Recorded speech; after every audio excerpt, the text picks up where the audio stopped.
परमेश्वर की स्तुति हो। आज का विषय है सिर्फ शब्द ही काफी नहीं। मतलब प्रभु के प्रति अपनी भक्ति शब्दों के साथ कर्मों में भी दिखानी चाहिए। फर्स्ट थेसलोनियंस 1:5 कहता है, क्योंकि हमारा सुसमाचार तुम्हारे पास केवल वचन में ही नहीं, परंतु सामर्थ में और पवित्र आत्मा में और पूरी निष्ठा निष्ठा के साथ आया, जैसी कि तुम जानते हो कि तुम्हारे लिए हम तुम्हारे बीच कैसे थे। पास्टर क्रिस कहते हैं, लोग अक्सर कहते हैं कर्म शब्दों से ज्यादा बोलते हैं। जरा सोचिए, कोई मित्र हमेशा साथ रहने का वादा करता है लेकिन समय आने पर उपस्थित नहीं हो। ऐसे में उसके शब्द का महत्व खत्म हो जाता है, क्योंकि उन्हें सहारा देने वाली कोई क्रिया नहीं होती। पवित्र शास्त्र में हम कई स्थानों पर देखते हैं कि परमेश्वर ने शब्दों और कर्मों के साथ साथ रखा है। उदाहरण के लिए उत्पत्ति 2:7 कहता है, यहोवा परमेश्वर ने मनुष्य को मिट्टी से बनाया और उसके नथुओं में जीवन की सांस फूकी। तब मनुष्य जीवित प्राणी बन गया। परमेश्वर ने मनुष्य की रचना केवल शब्दों से नहीं की।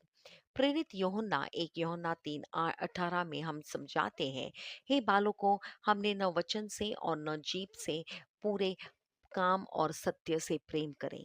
केवल यह कहना ही मैं प्रभु से प्रेम करता हूँ या मैं लोगों से प्रेम करता हूँ पर्याप्त नहीं।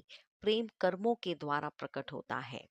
कृतज्ञता में भी हम केवल धन्यवाद प्रभु नहीं कहते, हम उसे दिखाते हैं। हम आराधना में अपनी आवाज उठाते हैं, पर साथ ही प्रभु के लिए भेंट लाते हैं, सेवा करते हैं और स्वयं को समर्पित करते हैं।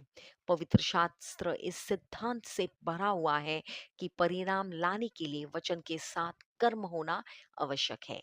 फर्स्ट थेसलोनियंस 1:5 में हम देखते हैं कि थेसलोनिका में विश्वासियों के पास सुसमाचार केवल वचन में ही नहीं, बल्कि सामर्थ और पवित्र आत्मा में आया। हमारी प्रचार सेवा भी पवित्र आत्मा की सामर्थ से समर्थित होती है। इसी प्रकार याकूब सिखाता है कि केवल सुनने वाले नहीं, बल्कि वचन पर चलने वाले धन्य होते हैं। स्वयं प्रभु यीशु ने केवल होठों की आराधना को डांटा और कहा, ये लोग मुंह से मेरे निकट आते हैं और होठों से मेरा आदर करते हैं, पर उनके हृदय मुझसे दूर होते हैं। केवल शब्द यदि उनके अनुरूप कर्म न हो, तो प्रभु के प्रति हमारी भक्ति को सही रूप में प्रकट नहीं कर सकते। बाइबल कह बाइबल यह भी सिखाती है कि कर्मों के बिना विश्वासु मृत है। जैसा शरीर आत्मा के बिना मरा हुआ है, वैसे ही कर्मों के बिना विश्वास भी मरा हुआ है।